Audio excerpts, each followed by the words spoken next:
All right, welcome to Couch Conversations. We are here with June today and continuing on our theme recently with our Couch Conversations of talking to people and their personal experiences with COVID and isolation and distancing.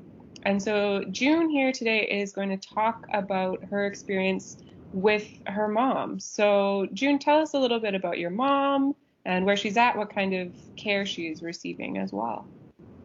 Hi, Angela. Thanks for having me on Couch Conversations. This is fun. So, my mom is coming up to her 96th birthday next month. She's been all her life a very feisty and independent woman. She now has dementia, and in the last 4 years since my dad died, we've seen a real decline. Up until 2 months ago, she was in an independent living situation within a retirement residence. But as we saw her skills and her ability to look after herself decline, we really felt that we needed to move her to something that provided her with some more supports. So at the beginning of February, we found a memory care program for her, and she's been there ever since. So that's been an incredible support for us as family and for her as well, because she has all of her meals provided for her. There are recreational activities that she can participate in.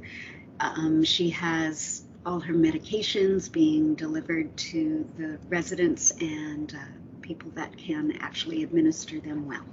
So she's in a really good place now, actually. Oh, that's awesome. So, as far as COVID and how that's been happening, I think you moved her in pretty soon before that, as far as good timing. But what sort of challenges have you been having?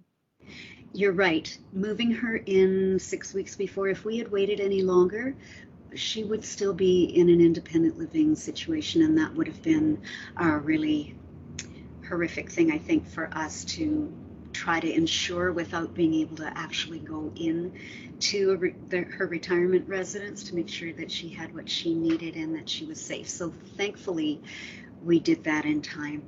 In terms of challenges for her, I think isolation is one thing that she probably does battle with a little bit. We try to call her every day or every second day. However, in the past, we would have weekly times with her where if we weren't having dinner and playing Scrabble at her place, we would bring her out, take her shopping, bring her over to our place to have dinner and see our daughters. So she knows something is different. Her ability to necessarily retain memory isn't good, but I think there's an underlying sense that we're not around as much as we used to be. In the times that she doesn't remember that there is an outbreak and that she's in lockdown, she asks or is curious about the fact that the healthcare staff are wearing masks and sometimes gloves. So once we remind her, she says, "Oh yes, yes, the virus," and becomes quite pragmatic about things, saying that, well, we have to do what we have to do to be safe. So in those more lucid places or states, she seems to have a good way of kind of rationalizing that. The other thing is what we commonly refer to in our family as anxiety loops. And this is quite common. She'll get fixated on a particular person or an event or a worry, and it just is something she can't seem to keep out of her mind. So as an example, last month, I guess, we had probably 3 weeks of where we were talking to her every day, sometimes multiple times a day, where she was asking where my dad was. She was worried about him. One day she called us at about 1:45 saying, "He's not home. I don't know where he is." And, in other situations, we have tried to, as they say with people with dementia, to try to be where they're at and not to create any more anxiety. So in certain instances, if it were during the day, we'd say, "Well, I'm sure he'll be home at night. Don't worry about it," hoping that she would forget about it.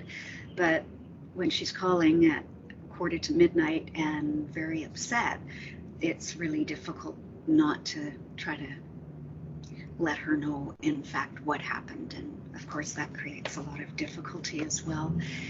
But my point is that in the past, if I were to be with her or be able to take her out, there was a better chance that I could break that loop once she got interested in something else. But with only being able to support her over the phone, that's been a lot more difficult, and we have found that that doesn't really help her at all.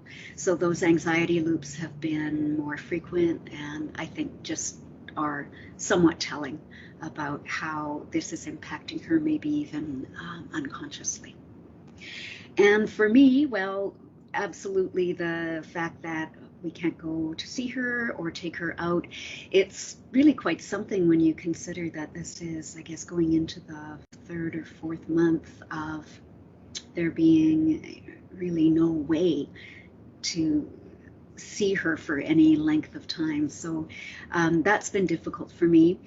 Often also, in addition to that, when I would visit her at her suite, I could figure out what she needed in terms of supplies, if she was needing to to have more shampoo or other supplies, I could easily get them for her. Now I have to go through the care staff, which they're really quite willing to do, but it's that one more step where I have to try to manage that. The other thing is actually around the banking. So I have power of attorney for Mum, and in the early weeks of the lockdown, trying to get a hold of somebody at a bank or a financial institute was near impossible. So, there were things that I needed to look after, and I would go physically to the site. They would be closed. I would try to call. No one would return my calls. So that was really very frustrating. We've gotten to a point now where we've got the numbers and the contacts of who we need at each of the banks, and things are getting done. But initially that was quite Lots of difficulties and like just extra layers of challenge on an already challenging situation. Yeah, for sure. I know lots of people have been talking about that there's this extra challenge, but then trying to find like the silver linings and things, or some of those good moments. Have you found any of those? Yeah, actually we have. And well, the first one would be, thank goodness we've got her where she is. The level of care is so good. And I just really feel as though I can take a breath and know that she is well looked after, especially now that I can't be in there on a regular basis. They'll let me know if there's anything they're concerned about. I have the director of care that's assigned to her that I can call at any point.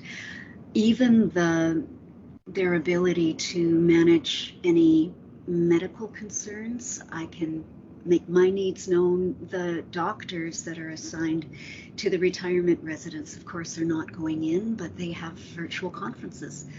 So my concerns go through the healthcare manager to the doctor. They do a video conference, and then the manager gets back to me with an answer or with what the next step is going to be. So it's really a very seamless kind of process that they've had to put together fairly quickly in order to meet the needs the best way they can. So I really am so thankful that we've got her in a place that I would say is excellent. I think the other thing that's really a silver lining is that with the recreation department, they have set up times where we can do either a FaceTime call with Mum. They'll bring Mum a little iPad, and for 15 minutes we can see each other somewhat face-to-face, virtually face-to-face, and have a conversation. More recently, as the weather has gotten nicer, they have also put together some, well, what they call sidewalk visits.